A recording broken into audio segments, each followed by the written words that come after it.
Olá, estamos iniciando o nosso podcast, essa parceria da FIG Uninesp, essa importante instituição de ensino da nossa cidade, junto com a ASEC, Associação dos Empresários de Cumbica, eu, Roberto Marchiori. Eu, Cledson Bernardo. Juntos somos entrevistadores desse podcast. E hoje estamos aqui com um grande amigo de muitos anos, o professor Dr. Roberto dos Santos Moreno. Tudo bem, Roberto Moreno? Eu só chamo Moreno, né? O nome de guerra. Né? Pois é. É um prazer tê-lo aqui com a gente. Falar um pouquinho do Moreno. Ele é doutor, né? E é arquiteto, urbanista, tem uma carreira notável na cidade, de mais de 40 anos de serviços prestados à Prefeitura de Guarulhos, nascido em São Paulo, residente de Guarulhos desde 62.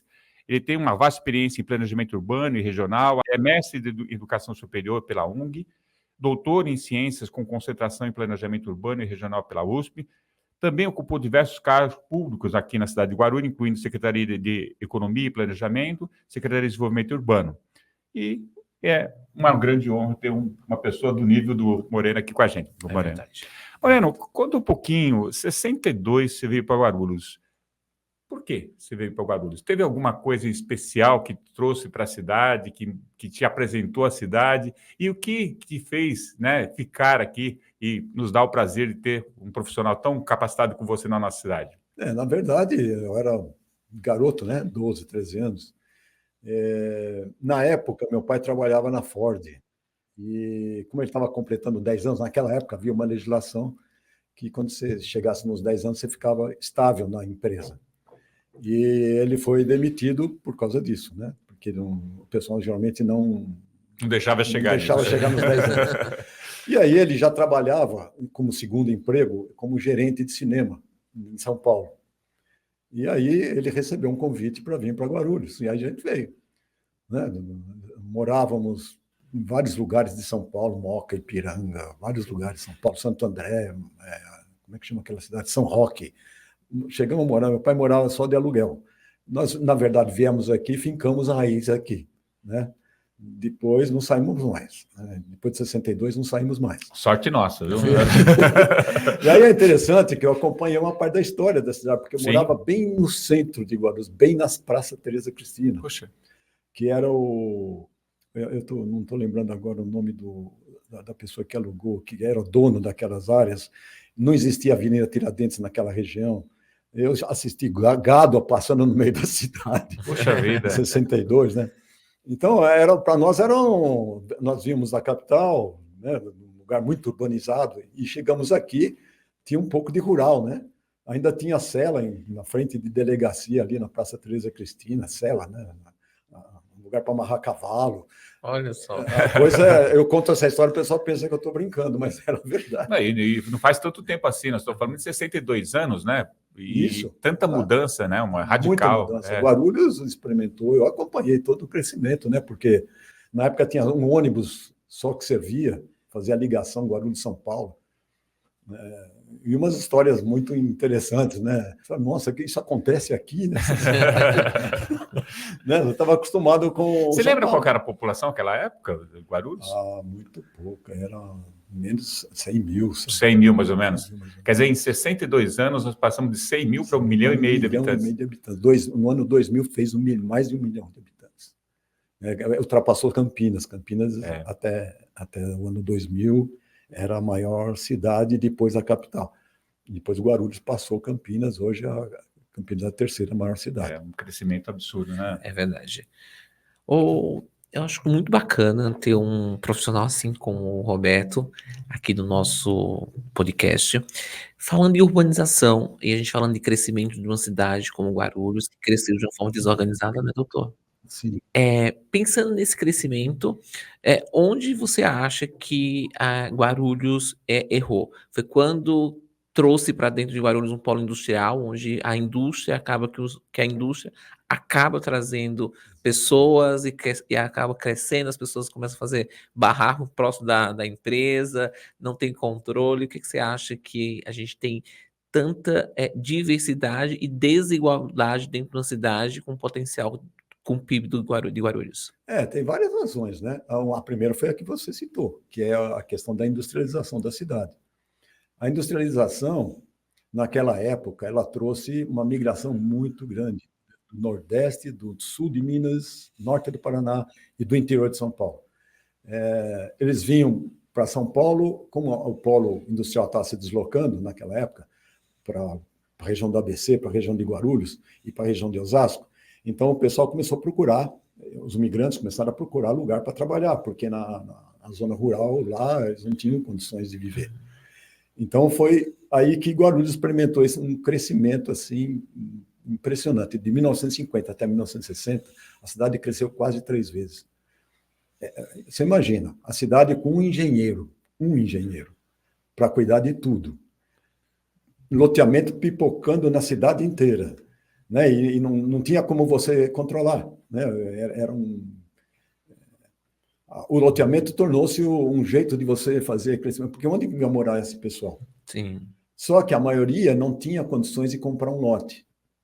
E aí começaram a áreas públicas primeiro. As invasões. As invasões. Então, começaram a ocupar áreas públicas e depois partiram para áreas particulares. Né? Quando acabaram as áreas públicas, partiram para a área particular. Eu lembro que na pesquisa que eu fiz para o doutorado, a primeira favela que surgiu foi em 1970, olha. Aqui em Guarulhos. Aqui em Guarulhos, lá no Jardim Flor da Montanha. E, por coincidência, é um lugar que eu trabalhei ali atrás e a gente enxergava a favela crescendo. Então, é assim, hoje a gente, se você falar na questão da desigualdade, por exemplo, em 72, quando o prefeito Nader foi cassado e deu lugar ao interventor federal, o interventor federal, por exemplo, não conhecia nada de Guarulhos, né? Ele tinha alguns parentes bem longínquos que tinham morado perto da linha de trem e tal, mas não conhecia nada. Ele era um rapaz ainda, 30 e poucos anos, andava de moto e tal, né? Tudo jovem. Mas ele era oficial do Exército e trabalhava em Brasília. Então, um dia falaram para ele, olha, eu tive a oportunidade de entrevistá-lo para saber como é que ele veio para cá, né? Nesse episódio de Guarulhos, né? Na intervenção. Então, quando ele assumiu, ele falou, bom, eu não conheço nada da cidade, vocês têm algum plano aqui para a cidade? E tinha um plano que o Valdomiro Pompeu, que era um industrial, ele percebendo que a cidade estava crescendo muito, né, com a visão que ele tinha, ele falou, não, vamos fazer um plano aqui para a cidade, vamos botar alguém para cuidar disso, porque a cidade está crescendo muito rápido. E aí foi que eu coloco como início do planejamento da cidade. Só que a cidade andava mais rápido do que o poder público, né? Mais rápido do que qualquer coisa. Então, por exemplo, se você pensar no lado da favela, enquanto você estava cuidando para não ter uma ocupação de um lado, você cuidava desse e aparecia outra lá. Você cuidava daquela, aparecia outra. Era muito rápido, porque as indústrias também estavam aparecendo muito rapidamente. O próprio interventor, mesmo o Valdomiro Pompeu, dava incentivos para a indústria vir. Então, todas essas grandes indústrias que a gente teve, veio dessa época, né? E aí, é claro, a indústria vem, o pessoal quer uma melhor qualidade de vida, quer trabalhar na indústria, mas não está preparado para isso, não tem a mão de obra especializada. E aí, onde que esse pessoal vai morar? Sem emprego. Então, eles começaram a fazer bico e tal, e aí nós temos hoje mais de... Na última vez que eu soube, nós estávamos em 350 núcleos desse tipo na cidade. E aí você tem essa desigualdade, a desigualdade em todos os níveis. Né? Você tem, por exemplo, a pessoa que está desempregada não tem, vamos dizer, o know-how que ela precisa para trabalhar numa indústria, hoje, principalmente hoje, mais moderna e tal. Você não tem educação para levar para todo esse pessoal. Educação até que não, educação até que atendeu bem, os governos que passaram atenderam bem, o governo estadual, o governo municipal. Mas a educação, por exemplo, ela deu uma subida depois, não aguentou, porque a gente fala que a saúde é para todo mundo, não é só para, não é como a educação, né, que é para um segmento. E assim foi, quer dizer, a cidade hoje, do dia que você me pergunta, você fala assim, hoje, como é que está a situação? Na época do interventor, que era 1972, mais ou menos, ele pegou o plano diretor e falou, bom, o que nós podemos fazer? Não tinha muito dinheiro, apesar de estar entrando muita indústria e tal, mas não tinha muito dinheiro, não dava para fazer tudo. Falou, vamos fazer uma parte. Então, em vez de cuidar do município inteiro, ele pegou só a parte mais urbanizada, que é aqui o centro, lá o centro, né? Vila Galvão ficava distante, Secap, então, estava bem distante, ficava na zona rural. né, essas coisas, todos os bairros dali do aeroporto para oeste, para leste, né, para o lado de Arujá, não tinha, né, eram pequenos polos urbanizados. Então, foi complicado, né, porque ele falou, bom, então vamos fazer o seguinte, havia um plano aqui de um urbanista muito famoso, Jorge Wilhelm, que ele fez plano para Curitiba, fez para São José, fez para um monte de lugar que deu certo. E nós tínhamos um plano desse aqui. Então, ele defendia o seguinte, bom, vamos cuidar do centro, mas vamos cuidar do lado da cidade menos urbanizada. No extremo, na verdade, na No periferia, extremo, né? A periferia, no caso, né? Porque tanto é a periferia que o pessoal que morava lá falava assim, vamos para a cidade. Né? Eles não falavam vamos para Guarulhos. Ou então eles falavam para Guarulhos como se eles não pertencessem. Agora. Teve um prefeito que achava que não pertencia mesmo, né? Então, era complicado, né? E aí, o que acontece? Essa população hoje, eu lembro quando eu fui secretário, agora em 2001, até 2004, depois até 2008, eu falei, bom, nós vamos fazer alguma coisa para o lado de lá, que é onde situa, as indústrias estão lá, os polos industriais maiores estão lá, portanto, tem emprego. Mas você precisa dar capacitação para esse pessoal, para poder trabalhar na indústria, né? Por isso que surgiu o Senai, surgiu o SESI, o Senac também, Senac. né? Então, surgiram para poder capacitar o pessoal, né? E lá, a primeira providência que a gente teve, vamos começar a investir publicamente lá na região do Pimentas. Depois, porque não dava para fazer as duas regiões, tinha que ser as duas, mas não dava, o dinheiro não tinha condições, o orçamento não era possível. Então, abrimos uma avenida num lugar ali ligando a Juscelino com uma estrada, que eu não lembro o nome agora, uma outra estrada ali atrás, e isso puxou um shopping para lá.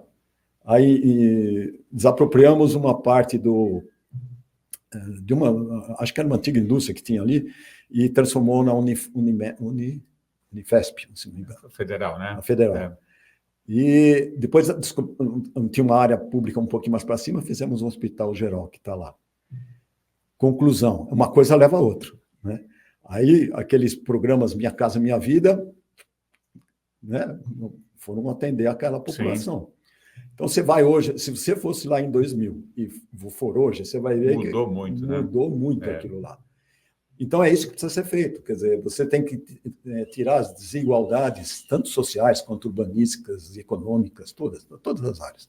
Você precisa realmente investir no lugar. Você precisa dar É como se fosse, como o Jaime Lerner foi um prefeito, depois governador do Paraná, prefeito de Curitiba, era um arquiteto também, e ele enxergava também a cidade dessa maneira. Então, ele começou a organizar a cidade, e a cidade de Curitiba passou a ser um ícone, né? Sim, uma referência. Exemplo até mundial. Eu fui para Bogotá há 3 anos atrás, a mesma linha de ônibus que tinha lá em Curitiba, tinha lá, que eles levaram a tecnologia para lá. Então, o que Guarulhos precisa? Ele precisa de um choque mesmo, né? Guarulhos, ele crescia, agora parece que diminuiu um pouco, mas crescia 15 mil pessoas por ano. 15 mil. É muita gente. É muita gente. Então, como é que se atende educação, saúde, promoção social, segurança pública, todas as áreas públicas? Não é fácil, não. Então, naquela pergunta que você me fez, é assim, você vê, é como se fosse, você precisasse de uma política de Estado, não só uma política de governo. Política de Estado é a coisa que você faz para 10 anos, política de governo você faz para 4. Você precisa de um político de Estado, porque sai um prefeito, o outro vem e tem que continuar, o outro vem e tem que continuar, e assim por diante. Isso seria o certo, né? Esse seria o correto. Infelizmente, isso é uma coisa antiga, tão antiga quanto os egípcios também faziam isso, que eles faziam, agora é o egípcio tal que vai mandar, é o faraó X. Então, apaga todos os hieroglifos que tem lá, que se refere a outro governo. Né? E até hoje o pessoal faz isso. E aí é ruim, porque você tem uma visão meio de governo, assim, de 4 anos só. Não tem aquela visão mais distante, mais 20, 30, 40 anos. Se você for considerar a indústria precisa disso. Ela precisa ter uma noção de 20, 30 anos atrás, senão a pessoa, como é que ela vai investir? Mas tem um planejamento mínimo, né? Mínimo. Outra intervenção importante que teve na cidade, no aspecto urbano também, foi a Dutra, né? Ela teve um impacto muito grande, favorável, mas muito mais desfavorável, na minha opinião. Você acompanhou tudo isso também, né? direto, né? Porque na minha época, quando eu vim para cá, ainda tinha o trenzinho. O trem da Cantareira, ele foi desativado em 1965, né? Eu nunca andei naquele trenzinho, né? Era moleque, nem sabia que existia esse trenzinho. Mas hoje, com essa visão de agora, a gente percebe que na época do trem, que durou 50 anos, no final do século XIX, final do século XIX até 1965, o trem ele fez o desenho de Guarulhos, do lado de cá, né? Do lado do aeroporto para cá. Então, ele fez o desenho. Então, todos os lugares que tinha estação, os bairros desenvolvidos, faziam os loteamentos, vendiam em São Paulo, inclusive. Né? Olha, vai lá para Guarulhos, que agora tem trem chegando. Só tinha um ônibus ou dois que fazia o percurso. Então, era muito difícil o acesso para Guarulhos. Quando veio a Dutra, e logo em seguida o Fernão Dias, bom, a Dutra virou uma avenida de Guarulhos, né? Porque por onde que você vinha? Porque você vinha pelo Monteiro Lobato, era tudo paralelepípedo, no começo era terra, depois paralelepípedo, depois que eles asfaltaram, na época do Interventor, acho que eles asfaltaram. Aí, bom, e aí? Como é que você chega, por exemplo, na base aérea? Que era uma base aérea, não tinha aeroporto ainda. Então, você chega, essa possibilidade que dá quando você tem grandes infraestruturas, então, no caso o trem, quando foi desativado o trem, a Dutra já estava em construção, já estava quase inaugurando, ou seja, já tinha sido inaugurada. Então, quando inaugurou a Dutra, e havia esse incentivo todo do governo para as indústrias virem, mas aí foi uma maravilha, né? As indústrias que ficavam lá na região da Moca, Ipiranga, que é toda aquela região lá, começaram a vir tudo para cá, e para São Bernardo, São Caetano, Santo André, naquela região. Então, começaram a espalhar, né?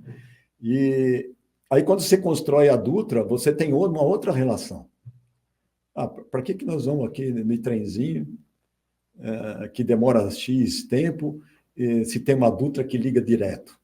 Né? Vai direto. Aí o pessoal começou a ter carro, porque na época eram pouquíssimos carros que existiam na cidade. Sim, mas dividiu a cidade em duas partes, né? Sem comunicação, né? O impacto foi muito negativo, né? Ele dividiu a cidade em duas, né? Como agora, se você for... A Dutra dividiu em dois. Quando você pensa na Fernão Dias, que está mais no limite, ela também dividiu um pouquinho, mas dividiu. Aí tem uma área industrial ali, uma área residencial.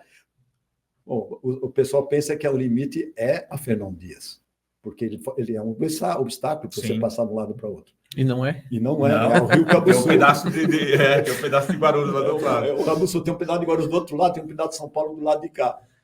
Então, olha só, e aquele pessoal está tudo abandonado ali. Porque quem fica no limite acaba não sendo nem do lado nem do outro, fica meio conflituoso isso, né? Exatamente. Roberto Moreno, eu vejo no discurso do prefeito, primeiro quero dizer que eu adoro Guarulhos, eu acho uma cidade rica, eu acho uma cidade que pode acontecer várias coisas nessa cidade, porque o mundo passa aqui por Guarulhos, na verdade, mas eu tenho algumas ressalvas para falar da cidade. Eu vejo o prefeito falando muito em cidade inteligente, né? E eu não consigo entender, eu sou especialista em sustentabilidade desde 2005. Eu fui para a Europa estudar sobre sustentabilidade porque o Brasil não conhecia, não tinha matéria para se falar em sustentabilidade. E aí eu vejo ele falar em Guarulhos, ela planejando e projetando como uma cidade inteligente. Eu não sei se ele está falando do mesmo conceito que eu, que entendo de cidade inteligente, se é a mesma coisa. Eu também sou meio pé atrás com essa... Eu não consigo entender a cidade inteligente, porque a gente tem dificuldade, a mobilidade é extremamente difícil, né? A gente não tem mobilidade na cidade, a cidade ela é muito grande, cresceu muito rápido, de uma forma muito desorganizada, a gente não tem acesso a alguns lugares ainda, tipo, vou dar um exemplo que eu conheço muito, que é o Cabo Sul. O Cabo Sul é uma área verde que está sendo desmatada de uma forma inclusive ilegal, né, daquela forma, e não sei como que a gente consegue entender que Guarulhos é uma cidade, ou está sendo projetada por uma cidade inteligente, né? A cidade, ela falta muito para ser inteligente. É tão dificultoso, porque assim, todos os aeroportos do mundo, você vê que o metrô, ele é dentro do aeroporto. É a única cidade em todos os países que eu conheci que você tem que pegar um ônibus para chegar até a primeira estação. Então, aonde é que está essa inteligência? E aí me fala, para que ela seja uma cidade mais, não vou falar inteligente, mas mais acessível, mais tranquila do ponto de vista urbanístico, o que é que ela precisa ter? Nossa, daria uma Um boa seminário. conversa. Olha, primeiro, cidade inteligente. A cidade inteligente, segundo o conceito de alguns urbanistas aí, é a cidade que você pode gerir com tecnologia de comunicação, dados e tal. É uma cidade que, por exemplo, você pode controlar o trânsito, o transporte, o horário, pode controlar um monte de coisa. Pode fazer manobras de forma tecnológica. Para mim, eu discordo disso. A cidade inteligente não é só isso. Não é só usar uma tecnologia avançada. Cidade inteligente, para mim, é aquela que atende o cidadão. Como? Você pode usar várias tecnologias. Então, por exemplo, eu estive em Holanda, não sei se você conhece lá, Holanda. Holanda, sim.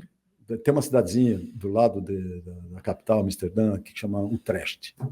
Eu fiquei abismado. Eu fui professor de urbanismo e tal, e a gente ensinava aquilo que foi feito lá. Ensinava, porque aqui no Brasil é muito difícil você fazer uma cidade sustentável, inteligente e tal. Sim.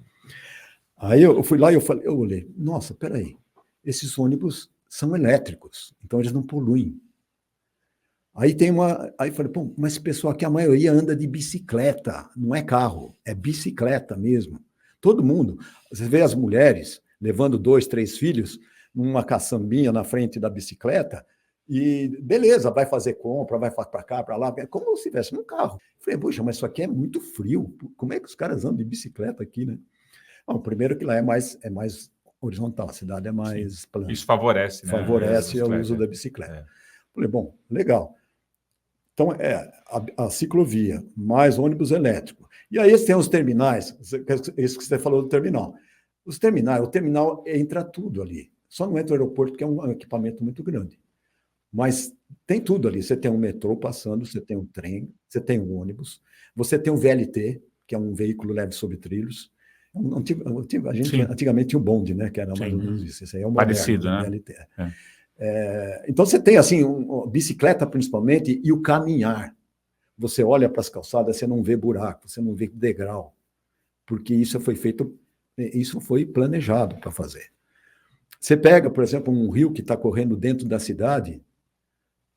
Despoluído, né? O pessoal nadando no rio. Eu falei,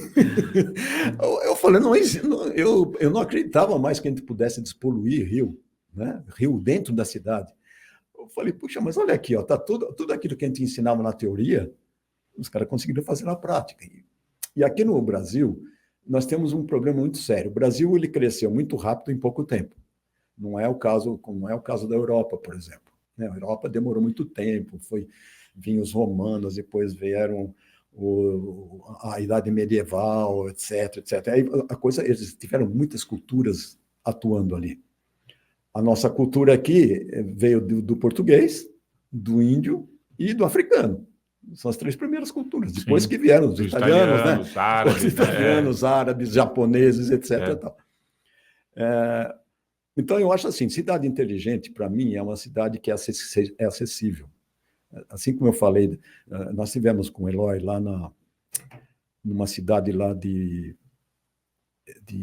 Canadá, do outro lado, como é que chama? Do lado de cá, do lado direito do Atlântico. Quebec, não? Não.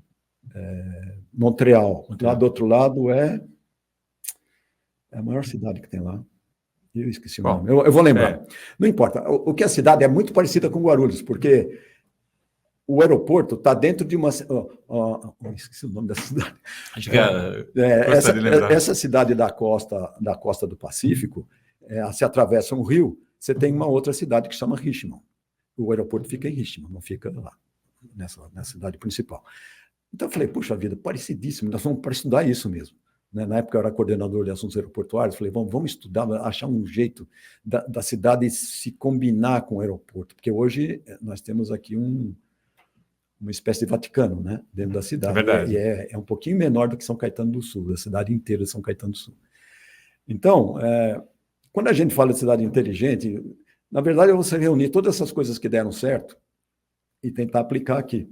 Por exemplo, vamos supor, se a gente quiser tornar ela mais acessível para a população, principalmente para a população de mais baixa renda. Claro. Bom, então você tem que usar o Vale do Baquirivu e onde passava o trem, que é o anel viário.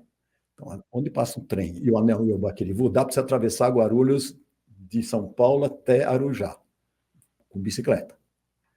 Agora, a bicicleta sozinha também não é legal. Você tem que combinar a bicicleta com o transporte coletivo. Então, você pode ter bicicletário, onde tem pontos de ônibus estruturais, ônibus que atravessam a cidade, naquele lugar. Isso não é ideia minha, não. Isso está. Curitiba conseguiu fazer isso. Né? Eles têm uma ciclovia e você consegue. O cara vem de bicicleta, pendura a bicicleta no bicicletário que é municipal, ou PPP, sei lá, alguma coisa assim, e ele percorre a cidade inteira de ônibus. Tem um ônibus estrutural, os ônibus ramais e tal. Então, quer dizer, dá para você fazer uma cidade inteligente no que eu estou pensando. Não sei, provavelmente você, ser engenheiro em ambiental, acho que você está me entendendo, né? Que Sim, lógico. Você imagina, Marchiori, você tendo uma cidade sem essa poluição. Não sei se chegar em cima de um prédio e olhar no horizonte. Nossa, você viu aquela você vê camada, aquela camada cinza, assim, né? É verdade. Aquela poluição. Agora, você imagina uma cidade sem essa poluição, ou seja, com menos carro, mais transporte coletivo, mas com combustível que não tenha muita poluição. Que pode ser o elétrico e pode ser talvez o álcool, sei lá, outra energia aí, né? Fabrico. Aí você fala, para mim, cidade inteligente é aquela que você, por exemplo, você usa uma tecnologia atual de aquecimento solar em lugares de gente que não tem muita grana, porque ela vai economizar muito dinheiro com isso. Né? Se o poder público, ou seja lá, quem construir um conjunto residencial com essas painéis de energia solar, as pessoas que vão morar ali vão ter menos despesa e vão poder investir aquela despesa que eles teriam em outras coisas. Né? Então, a cidade inteligente, para mim, é a cidade acessível, que eu já tinha falado. É a cidade inteligente, a cidade que você pode usar essa tecnologia aí para poder fazer as ligações que você precisa. Ultimamente, a gente está discutindo mobilidade, por exemplo. Você falou de mobilidade, né? Então, a questão da mobilidade. Como é que você quer que uma cidade dê certo se você pega as mesmas ruas que existem há 50, 100 anos e no começo era tudo tranquilo, porque você tinha só as casas. As lojas eram baixinhas, as indústrias também. Aí você pega, não tem mais lugar para o pessoal morar. Aí o que a área imobiliária faz? Uhum. Sobe os prédios. E aí você fica sem lugar, né? Sem lugar para andar, sem lugar para se mobilizar. Então, qual é a melhor solução? É transporte coletivo, prioridade para o transporte coletivo. De qualidade, né? Mas de qualidade. Onde, por exemplo, eu deixaria tranquilamente meu carro na garagem. Sim. E eu ia pegar um transporte desses, atravessava a cidade, ia fazer reunião em São Paulo, ia para todo lugar. Você não precisaria do carro. Seria o ideal, né? Esse seria o ideal, mas é uma coisa que você precisa inovar. Né? Você precisa trocar toda essa ideia que a gente tem, que o carro é o principal. Enquanto tiver o carro é principal, vai continuar construindo prédio e o pessoal vai reclamar porque congestiona as ruas, não vai ter jeito. Eu sempre digo, professor, que Guarulhos tem, além de mais um problema, porque hoje os carros emitem monóxido de carbono, que é extremamente prejudicial à nossa saúde, à saúde do planeta, enfim. Mas Guarulhos tem outro problema que ninguém sabe, ou pouco sabe, ou é pouco falado, que é o ozônio. O ozônio é emitido pelos aviões. Então, quanto mais aviões você tem, quanto mais a malha viária for maior, mais ozônio você tem. E o ozônio é 23 vezes mais prejudicial do que o monóxido de carbono. Então, imagina o impacto à saúde daquelas pessoas que estão ao redor do aeroporto. Então, às vezes, a gente tem uma demanda muito grande na área de saúde, porque a gente desconhece, né, algumas coisas, deixaram, na verdade, aquela ali, são invasões, na verdade, né, crescer de uma forma descontrolada, né? Esse é que é o grande problema, porque a cidade ela é mais rápida, a construção é muito mais rápida do que as ações de governo, porque ele não tem recurso para tudo. O Guarulhos é uma cidade de quase 1 milhão e 300 mil habitantes. Crescia 15 mil habitantes por ano. Hoje essa taxa deve estar menor. Então, você tem realmente um grande desafio.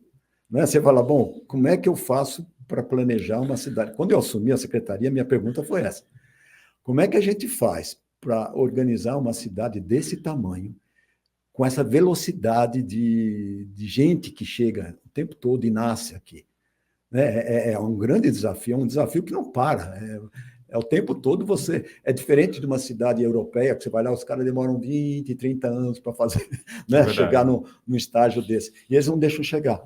Né? Mas você acha que não faltou políticas públicas para... Não faltou política, não faltou planejamento também. Não? Não. Desde 1967 a gente tem planejamento. Então, fiscalização, então. O problema, fiscalização também não aguenta. Eu fui coordenador dessa área. Aí não é coordenador, na verdade eu tive fiscal no meio ambiente e tive fiscal no desenvolvimento urbano. Eles não conseguem, com o corpo de fiscalização que tem, não conseguem fazer. Não tem isso. braço, né? Não tem braço. E você está fazendo de um lado, vai para o outro. Eu acompanhava os fiscais. Eu falei, nossa senhora, isso aqui é uma loucura, porque como é que você vai controlar uma cidade desse jeito? Talvez a gente mudasse um jeito de fazer.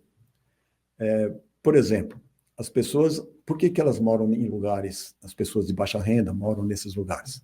Geralmente áreas de risco. Agora, ultimamente, geralmente áreas de risco. Bom, porque elas não têm oportunidade de morar num lugar melhor. E como é que você dá esse lugar melhor? Se o poder público, ou a iniciativa privada, ou todo mundo junto, achasse um jeito de você criar essas moradias, que eu chamaria de habitação, porque você precisa ter escola, precisa ter uma série de coisas junto. Aí você daria oportunidade para a pessoa entrar e ela não ia invadir nada, não ia ocupar outra área, porque é uma coisa engraçada. Eu trabalhei na promoção social e na habitação, e eu perguntei para um senhor lá, falei, o senhor veio de onde? Aí eu vim falou uma cidade lá do Nordeste, lá do interior, lá do Nordeste, bem interiorzão mesmo. Eu falei, gente, e o que você fazia? O que você tinha lá? Você tinha casa? Não, eu tinha um sítio. Ah, você tinha um sítio? O que você criava? Eu criava gado, criava galinha, criava não sei o quê, para uma subsistência da família, tal, não sei o quê. Falei, mas se você tinha tudo isso, por que você veio para cá? Ah, doutor, você não sabe. Quando dá uma estiada, morre todo bicho, morre tudo. Só a gente fica de pé, mais ou menos, porque ainda tem água. Uma realidade triste. Né? Realidade terrível. Então eu falei, mas por que você veio aqui? Porque aqui também não tem lugar para todo mundo. Eu falei, eu venho aqui porque se eu ficar embaixo de uma ponte com a minha família... Melhor que está lá, né? Está melhor do que está lá, porque aqui tem escola, tem posto de saúde, tem não sei o quê, o pessoal é muito legal, colabora, tal, não sei o quê. Então, é um desafio. É um grande desafio para todo mundo, não é só para os urbanistas, não é só para os prefeitos, etc. É que o Brasil é muito diverso, né? É muito dúvida, grande, e ele acaba sendo diverso e diverso culturalmente, né? E Guarulhos é como se fosse um pequeno Brasil, né? Exatamente. Porque também as dificuldades é enorme. Então nem todo mundo está aqui, na verdade. A gente tá aí você falou, o que faz? Valdomiro Pompeu, ele fez um negócio interessante. Ele falou assim, como é que a gente vai atender isso aqui? Tinha muito menos gente do que agora. Vamos fazer o seguinte, vamos fazer um posto de puericultura, que é aquele que dá vacina, acompanha as mulheres no parto, aquela coisa toda, e vamos fazer uma creche do lado. Vamos fazer as duas. Porque aí a mãe vem aqui, já faz as duas coisas, deixa o filho aqui, vai fazer o que tinha que fazer, isso aqui, cuida do filho aqui, cuida da mãe, é um lugar para cuidar da família, né? Somente no começo da família. Genial, funcionou, que é uma maravilha, né? Aí, hoje, o negócio está mais repartido. Tem que fazer um hospital, tem que fazer isso, tem que fazer... Não é uma coisa pensada assim, integralizada, para atender a família, não sei o que. O pessoal pensa assim, está precisando de um posto de saúde, então vamos fazer aqui. Faz só o posto. Faz só o posto. Tem que fazer um hotel, um hospital, então vamos fazer um hospital. Sabe, é meio seccionado o negócio. Então é isso. Moreno, vou dar um recado aqui para as pessoas que nos assistem. O mais completo centro universitário conectado a você, além da estrutura presencial no campus de Vila Rosália, com as graduações de administração, ciências contábeis, direito, educação física, enfermagem, história, pedagogia, psicologia, a FEG-Unimersp oferece uma imensidão de cursos de modalidade à distância, com uma estrutura completa em AD. Estrutura tecnológica e física através do campus centro e outros campos implantados na cidade de Guarulhos, São Paulo e região.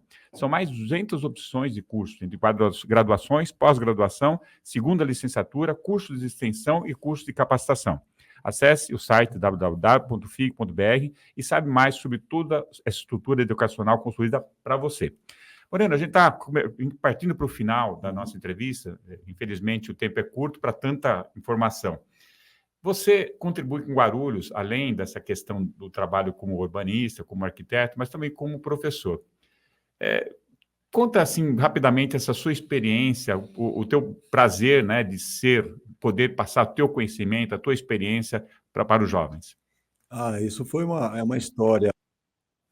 Eu já estava na prefeitura quando eu assumi a primeira cadeira na Universidade de Guarulhos. Antes era Farias Brito, na época. Sim. E como é que eu cheguei lá? A gente tinha recém criado um escritório do plano diretor na cidade, né? Eu e mais alguns colegas propusemos, foi aprovado, tudo. Eu fui o primeiro chefe desse lugar. Foi a única vez que eu pleiteei esse lugar, porque eu tinha nascido ali, uma parte da minha mão, na mão de alguns colegas. Então, a ideia era cuidar do plano diretor. E nessa época, eu também entrei na Associação dos Engenheiros Arquitetos. A SEAG, né? Para colaborar com o pessoal lá da SEAG. E aí, o diretor da época, que era o Marcos Gadelha, ele chegou para mim e falou: olha, Moreno, eu estou saindo de Guarulhos, vou participar de uma campanha política, eu não vou ficar mais, e vai sobrar minha vaga lá na Universidade de Guarulhos. Você não quer tentar lá? Falei, tudo bem, acho que com 8 anos de formado já dá para colaborar alguma coisa, né? Fazer alguma coisa. E foi assim que começou. Então, fui lá, submeti meu currículo, tinham 10 candidatos, né? E eles acho que acabaram me escolhendo porque eu estava exercendo isso dentro da prefeitura, né? E aí foi um encontro muito legal. Quando você é professor, não tem jeito, né? Você tá em você, né? Tá lá dentro. Então, a minha ideia qual que era? Como é que eu posso colaborar para que a gente forme mais profissionais com capacidade para atender uma cidade desse tamanho? E não foi fácil, né? Porque no começo, imagina, eu era arquiteto, mas eu não tinha o preparo para ser professor. Eu fui aprendendo na prática, fui vendo como é que os colegas faziam e tal, e fui aprendendo. Mas o que fazia meus olhos brilhar é quando os olhos dos meus alunos brilhavam, quando eles descobriam as coisas, né?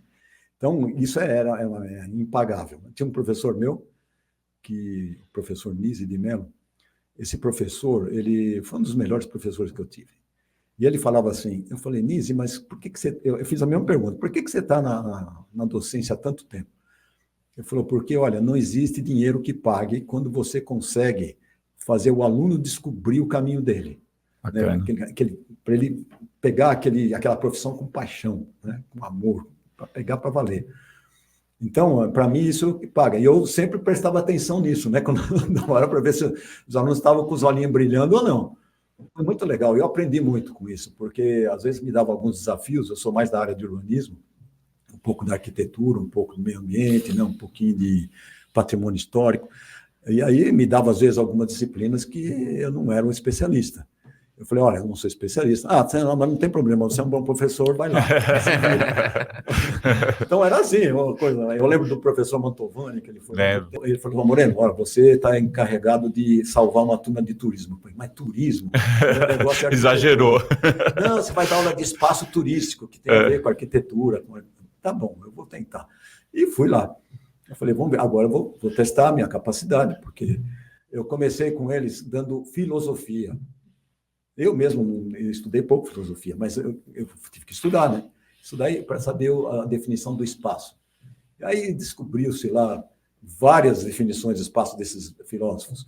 Eu sem os alunos saberem, eu pedi para eles escreverem a mesma coisa. Qual é a tua concepção de espaço? Eles escreveram. Falei assim, agora está aqui, ó. Os filósofos que pensavam, nossa, eu penso que nem Sócrates, eu penso que nem isso aqui. É bem legal. Aí feita a ligação, aí foi uma beleza, né? Aí o pessoal se ligou, né? Porque é um pessoal que não ia na aula, não respeitava o professor. Né? Acabou se engajando. Acabou se engajando, e hoje, cada vez que eu vou num hotel aqui em Guarulhos, eu vejo ex-alunos meus lá. Bacana. Então, isso é muito legal. E na arquitetura, a mesma coisa, né? Eu vou na SEAG lá, professor, professor. Clédio, esse é o tipo da entrevista que a gente passaria horas aqui. Exatamente, Assunto com vai certeza. ter que voltar novamente. Clédio. Olha só, vamos Bom, marcar. Vamos terminando aqui a nossa entrevista, agradecendo a Sunbread Padaria, que fornece um lanche para a gente, para os nossos entrevistados. Eles são especialistas em café da manhã, da tarde, com bolo, pão francês, doces, frios e muito mais. Também trabalho para empresas, mercados, escolas, festas. Entre em contato no WhatsApp 11 94793 5600. Obrigado, Sunbread. E estamos finalizando, então. Uma pena, mas... Moreno, acabou. Foi muito bom. Obrigado, viu, Moreno? Venha mais vezes. Eu que agradeço, fazendo recordar um monte de coisa. Muito bom. E é isso, estamos encerrando o nosso podcast dessa parceria da FIG-Unimesp com a ASEC, Associação dos Empresários de Cumbica. Se você quiser conhecer um pouquinho mais da ASEC, entre no site www.asec.org.br e lá você terá mais informações dessa associação que nos acolhe e pode acolher você, empresário, para conhecer um pouquinho mais dos seus direitos, interagir com a cidade. É muito bacana. Até uma nova oportunidade. Até mais. É isso. Até a próxima. Tchau. Tchau.